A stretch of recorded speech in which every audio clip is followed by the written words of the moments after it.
can all watch it and enjoy it. Okay. Okay, that's right. I forgot that you won't be here.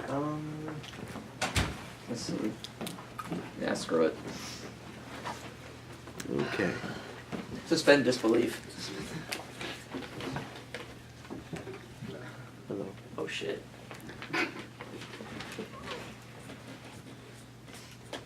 Okay. Stand by. Aren't the lights out at the top? No, it's a different scene. Stand by. Action.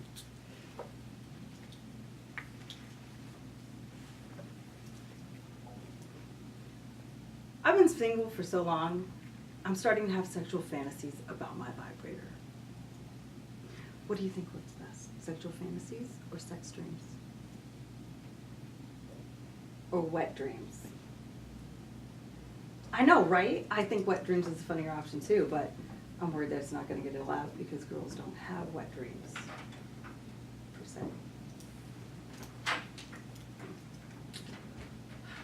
Yeah, you know what? Fuck it. Wet dreams, you're in. And you know, I have some more stuff that I could put with it too. Like I could even elaborate more. Like, I don't know, this is just improv, but I could say something like, instead of a strong, chiseled, oiled up man throwing open my bedroom door and raping me, I just have visions of my vibrator standing in the archway, backlit by silvery moonlight, sometimes wearing a fedora, sometimes not. Fucking me till sunrise. Is the rape too much?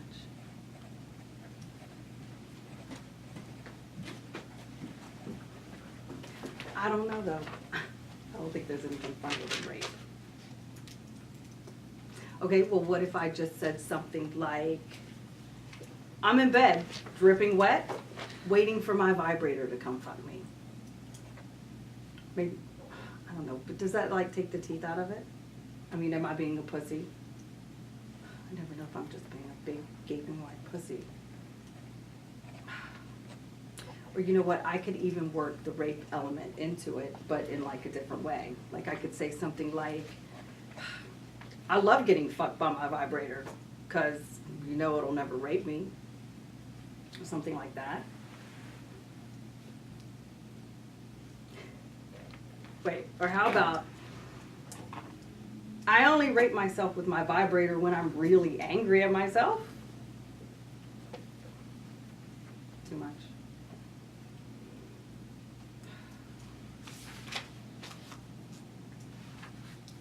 Okay, so here's a compromise. What about, I only rape myself with my vibrator because I know it will respect my safe word.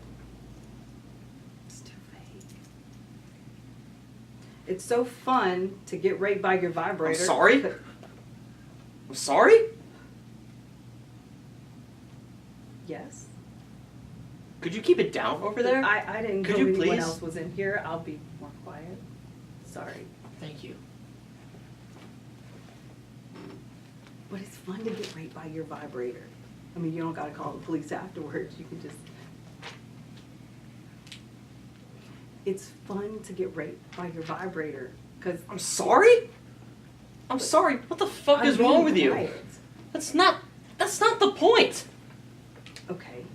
Would you care to illuminate what the point to be? The point is that you're not the only person Look, in this I told room. you, I didn't know anyone else was in here. You didn't realize someone else was in here? I thought it was just me and my mom. I didn't know anyone You didn't else. realize there's a 65-year-old woman in here fighting with every fiber of being to combat her patient's case of ovarian cancer in here? Why you didn't realize are you that? talking to me like this? Fucking it. What? Why am I talking like some kind of Why are you jackass? talking to me like I'm a fucking idiot? Why are you acting like some kind of child? Look, you told me to be quiet, and that's what I'm fucking Hey, doing. language. What? Language. Language? What do you mind? We're in a hospital. Yeah, I noticed. There are ladies present.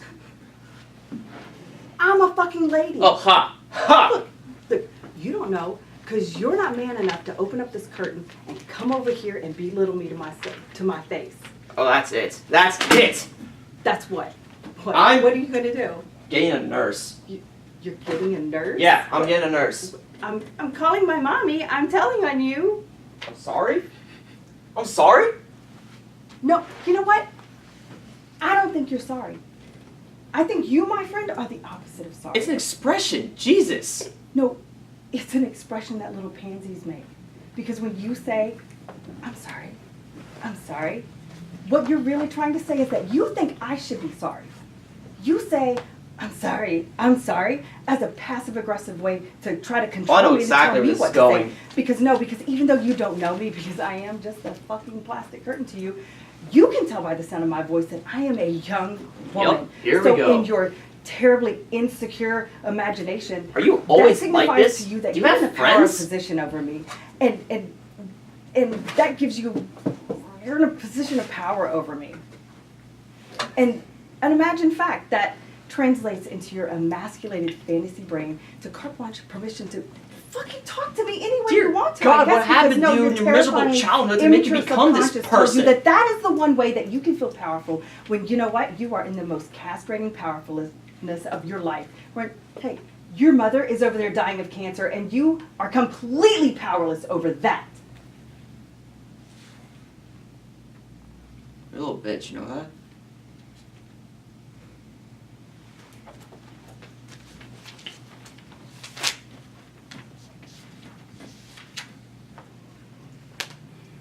Cut. I have one hiccup. It's that emasculated fantasy brain. Talk. Keep it brief. You got 3 or 4 minutes. The back and forth between you guys was a lot better, a lot tighter, Yes. which really things escalated more naturally that way. Okay.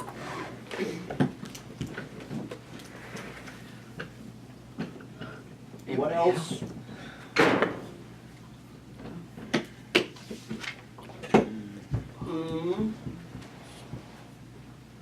What else then, other than?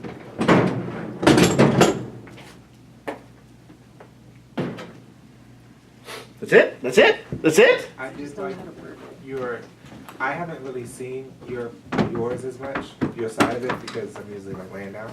But I think the first time I did see you kind of sat back down, but this time you kind of stay up and make little decisive actions, and I did like that. It made more sense. Appreciate it. What else? I like that you were writing. And were you really writing this time for you? I wrote rapes and I'm a slow writer, so it's, if I actually write, like a sentence will be better. I did have a question about the writing. Yes.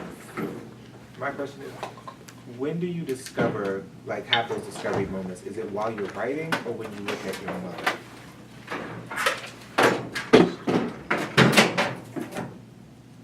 Sorry, I'm making a lot of noise. That wasn't really consistent. So I was curious. I was like, I didn't know if it it was was decisive just or not. whenever, but I think in the script it's like when she's writing and then like she's just brainstorming and writing about rape in her vibrator. Because I think having it when you're going to have that discovery would be important. Damn it. Oh, wow.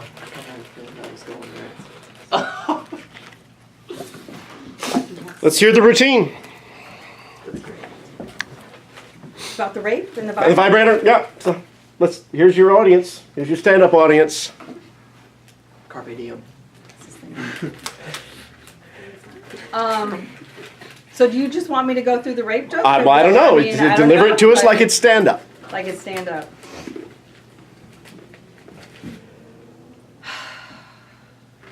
I've been single for so long, I've started to have sexual fantasies about my vibrator.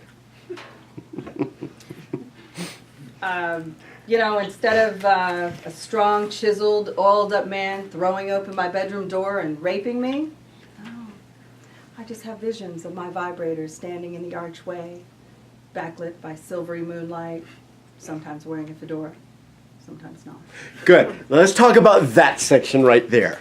So there is a comic delivery to that. Where is the punchline in that?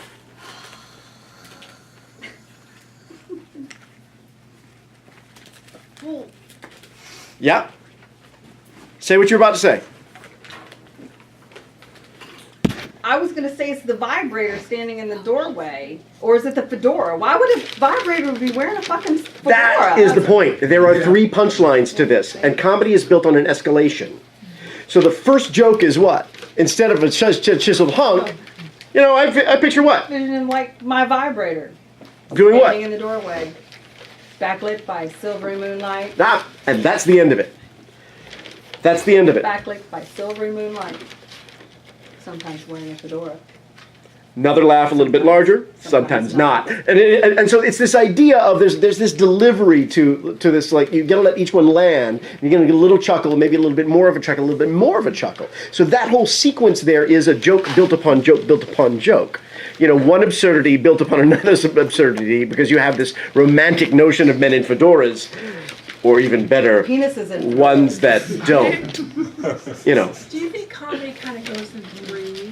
Oh yeah, yeah. Okay. Yeah, absolutely. That's how I think. Comedy goes to what? in three. In threes. Threes. And that's what that sequence is, but it's this idea that you got to let each one land. So take it over again. I have this instead of a hunky chunky man. Gizmo Yeah. Gazmo. You know, instead of a Peacock strong, tail. chiseled, oiled up man throwing open my bedroom door and raping me, I just have visions of like my vibrator standing in the archway, backlit by silvery moonlight. Sometimes wearing a fedora. Sometimes not. So you can't throw that away. Don't throw that away. Or even better. So sometimes it has to be even better, because Oh. the ones that do this. Even better. Ah, Are the ones that are coming in. Side. The house. So it kind of works that way. Okay. Keep going. Do you want me to start over with that one? Yeah, just keep going where you left off. I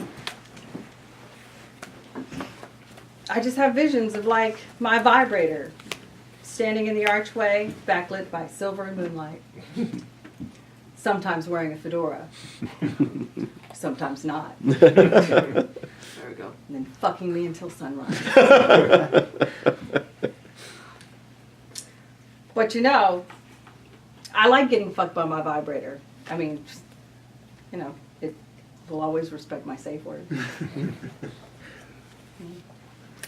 So the energy you're employing right now is very flippant, Right. and that sort of undermines the point. Make the case for your vibrator. Why do you love getting? I love getting fucked by my vibrator. Yep. I mean, it will respect my safe word. And I mean, if you get raped by your vibrator, you don't got to go to the police afterward. You just shove it in the drawer.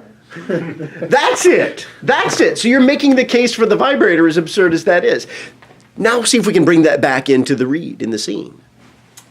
Because the delivery in the chair is an imagined delivery in front of us. Every time you slip away and you're telling the joke, you're not just sharing it with her. In your mind, you're like, I'm okay, on stage. exactly. And I think that there's an element of that to this. That now, And there are moments that I'm getting fucked by my vibrator. yeah, there you go. I mean, allegedly. So, thank you. Thank you. Yay! Here all night.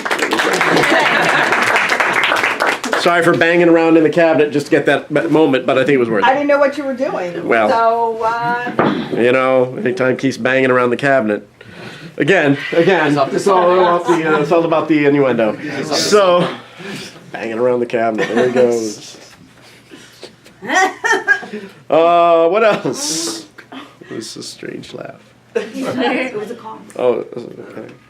Sound like a laugh. Your first reaction, Connor, when you hear her say, what's the thing that puts you over the edge? She says what? I don't know. I don't think there's anything funnier than rape. Why is that what puts you over the edge and not the two things Right. before? Because rape's not supposed to be funny. Oh, wait. That's the first thing you hear me say, right? What's the one you react to? It's fun to get fucked by. It's fun to get raped by your vibrator. There we go. So it's not Get then. raped by your vibrator. I think rape is funny. It's fun to get raped by your vibrator, and that puts you over the edge. Because it's not supposed to be funny. But she says rape Rape is funny. 2 lines before, and that doesn't make you say I'm sorry. So what is it? What is it that builds up in you that requires that moment to be the one that you respond? because he's sick of hearing it because he keeps hearing it over and over and over. What happens the first time you hear her say? What's the first thing you hear her say? What is it again? You come in when I say I don't think there's anything funnier than rape, right?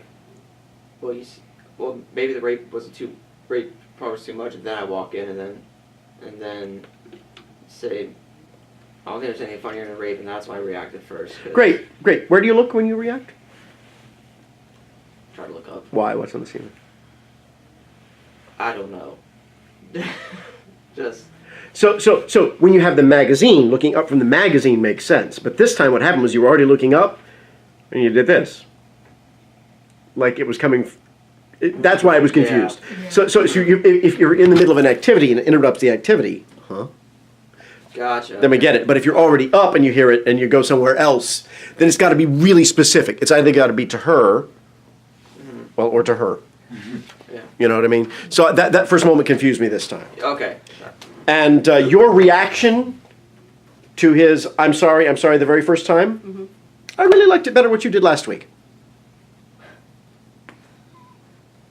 I don't know, the video link has been sent to you, so you can go back and watch that. I didn't really want to watch last week. That's fine. Because it was painful for me, so I didn't Because click on. this time there was less shame. Okay. And last time there was some genuine like, fuck, did I really say that in front of somebody that I didn't know was here? And I think without that, there's nothing to come back from when you find their fuck you. Okay. You know, you're always at fuck you here. Whereas last week, you dropped back into, shit, I'm so sorry, I really didn't mean, and then you found the, you know what? Fuck you! Exactly, and I think that's funnier. I think that comeback and that return is funnier. Okay.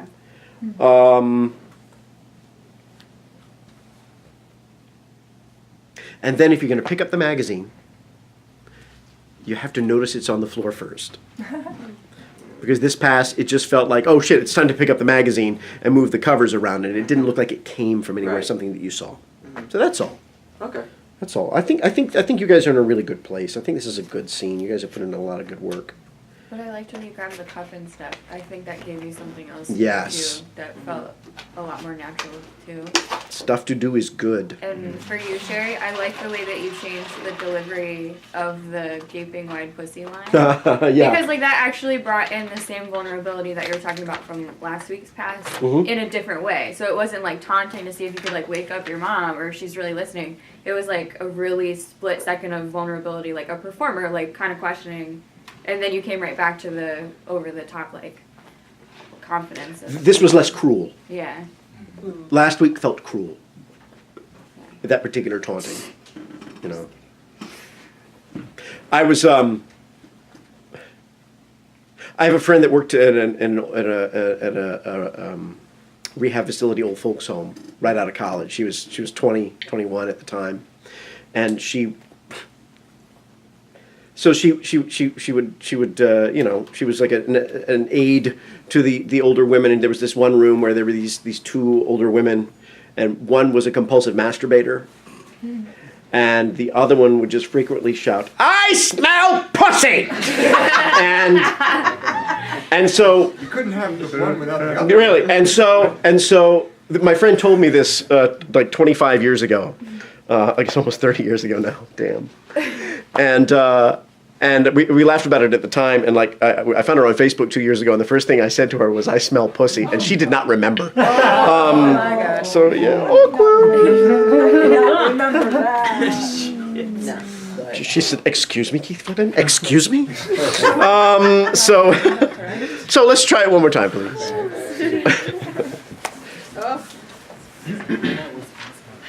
So when you were Yeah, I was like, so sorry, my iPhone changed it. That's So when really you were weird. saying like notice like when it drops like Well, no. So you throw the magazine down, and then at some point it builds up where you come back into the room and you decide, oh, I see where this is going.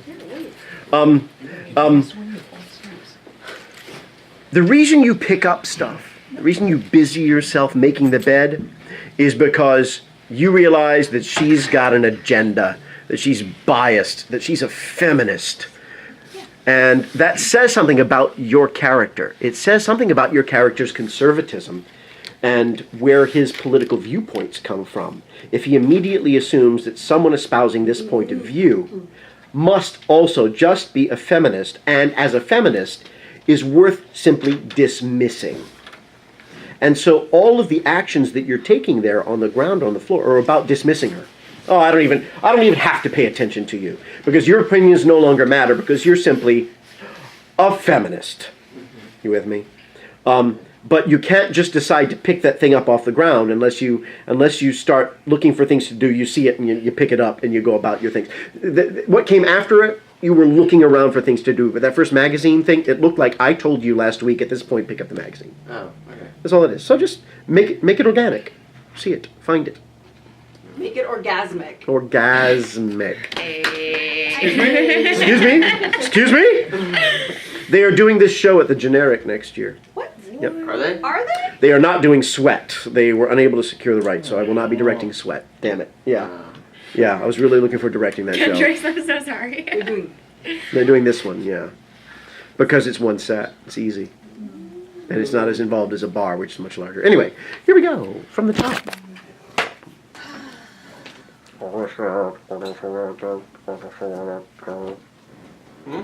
Vibrator rape, pussy vibrator. Vibrator rape, pussy, vibrator rape, pussy, vibrator rape, pussy. New vocal exercises. There you go. I smell vibrator! Okay. We don't have guests in tonight, do we? Okay, good. Although Gizmo Gasmo's That's okay. Gizmo Gasmo was Good great. one. I was in a 4-hour meeting this morning over in Hampton, and I literally had my script sitting in front of me during all 4 hours, and there was people on both sides of me, and I know they were reading it. That's I funny. didn't care. All right. Where are you coming from? I was talking to a doctor about my mom, so I'll just come back in and check on her. What's wrong? What's wrong? What did you find out? What did you have to talk to the doctor about? That Yeah, she- was it Was it good news or bad news? It was bad news. Okay. Okay, out you go. Cool. Stand by. Action. I've been single for so long, I've started to have sexual fantasies about my vibrator. What do you think works better, sexual fantasies or sex dreams? Or wet dreams?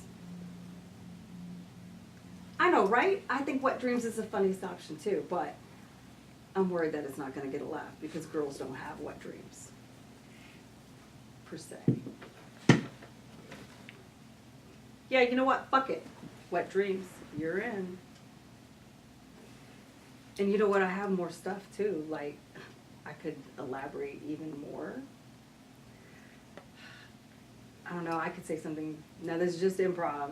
Like, instead of a strong, chiseled, oiled-up man throwing open my bedroom door and raping me, I just have visions of, like, my vibrator standing in the archway backlit by silvery moonlight, sometimes wearing a fedora, sometimes not, and fucking me until sunrise. Was the rape too much? I don't know though. I don't think there's anything funnier than rape.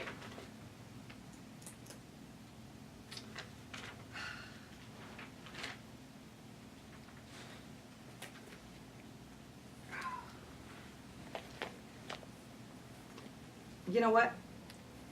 I could even say something like, I'm in bed, dripping wet, waiting for my vibrator to come fuck me.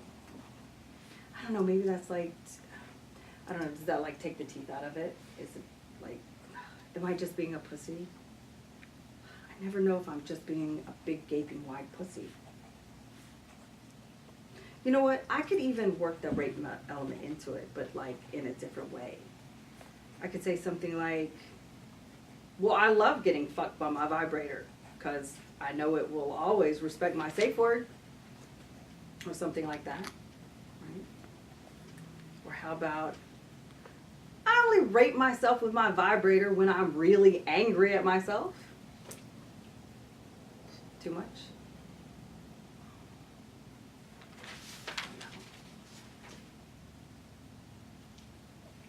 Okay, here's the compromise. I only play out my rape fantasies with my vibrator because I know it'll respect my safe word. It's still too vague. It's fun to get raped by your vibrator because... I'm sorry? I'm sorry? Yes? Could you keep it down over there? Look, Could I you didn't please? know there was anybody else in here. I'll be more quiet. Sorry. Thank you.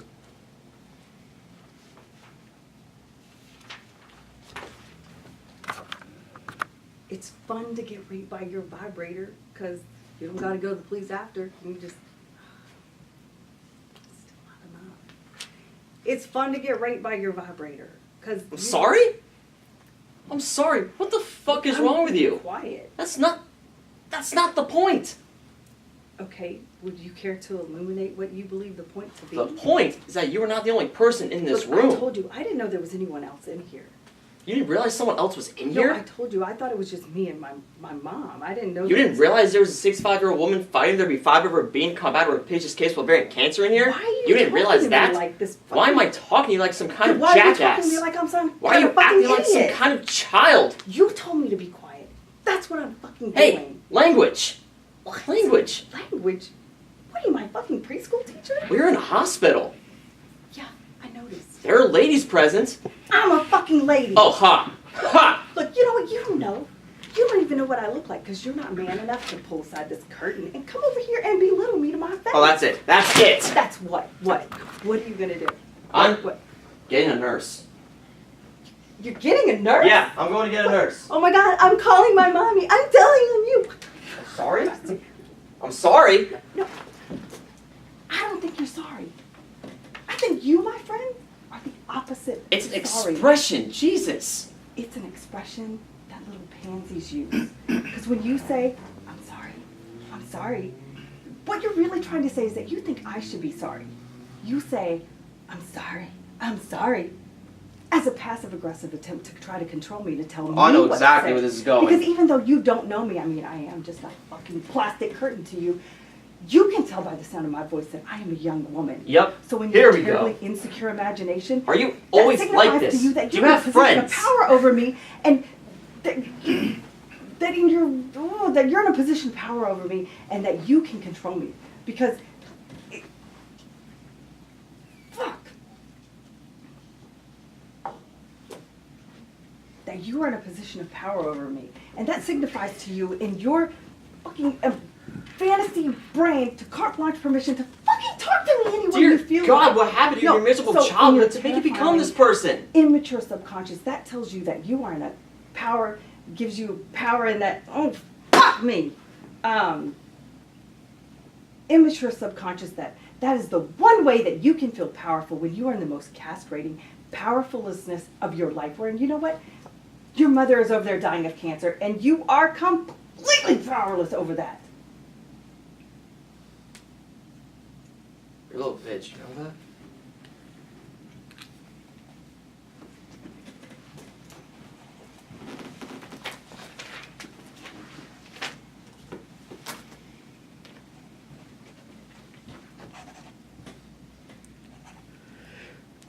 Cut.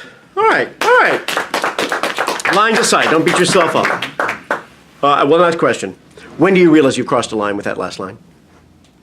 That's When a I real. tell him his mom is dying of cancer, it's kind of insensitive. I didn't see you have the moment after those words left your mouth in the silence that precedes your little bitch, where you realize that was a really cruel thing to say.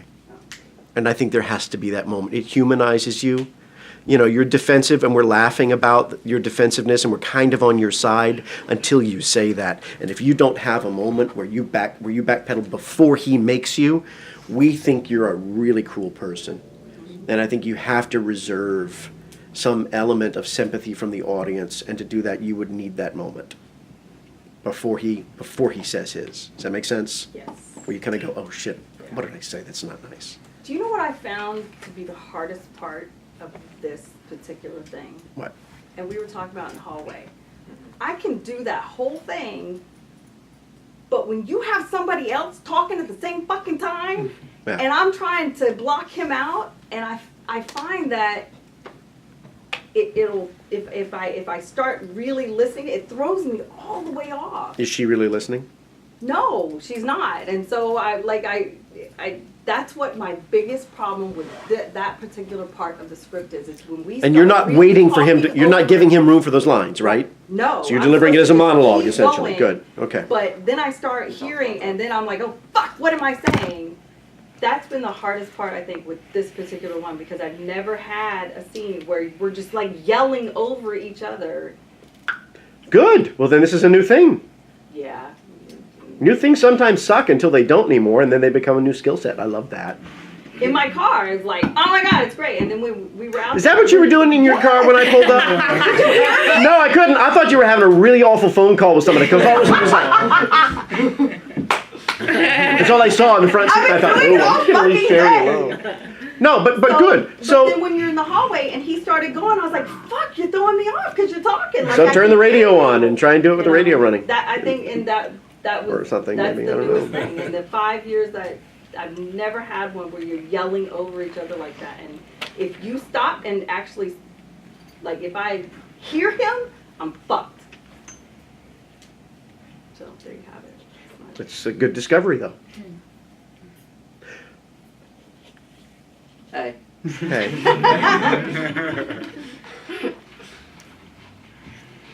Why does this sex talk around your mother bother you?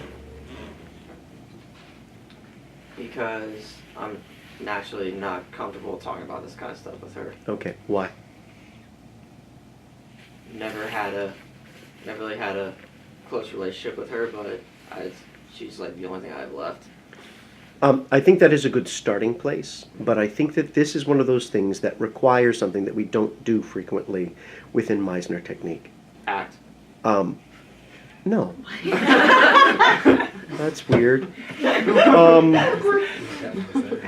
we don't do enough as we practice it in here, and that is there's a significant amount of history building that you have to do. Each of you really has to do with these roles, with these two people laying in these beds that are immobile, and the one that occasionally rises up and says something non sequitur-ish. Actually, that's one thing I did have trouble with. It's just like, because it can go either way. Well, you were married Mhm. for how long?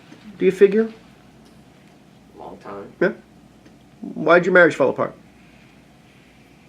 Just Might I make a suggestion? Yeah. Sex? Your wife had a great vibrator. I mean, you know, you couldn't, if you can make a powerful choice about something in your history that makes this immediate and personal, and not just an opinion of mores and morals, and I don't want you saying this in front of my mother, but instead an unpleasant reminder of something that has caused you personal pain in the past. I mean, you could go all the way back to your mom found you masturbating when you were 14 years old, and she read, you know, and it caused you the most uncomfortable moment of your life, and ever since then you kept all of, you were very sort of, you know, what? So I mean, you know what? I mean, there are all kinds of places you could go with this.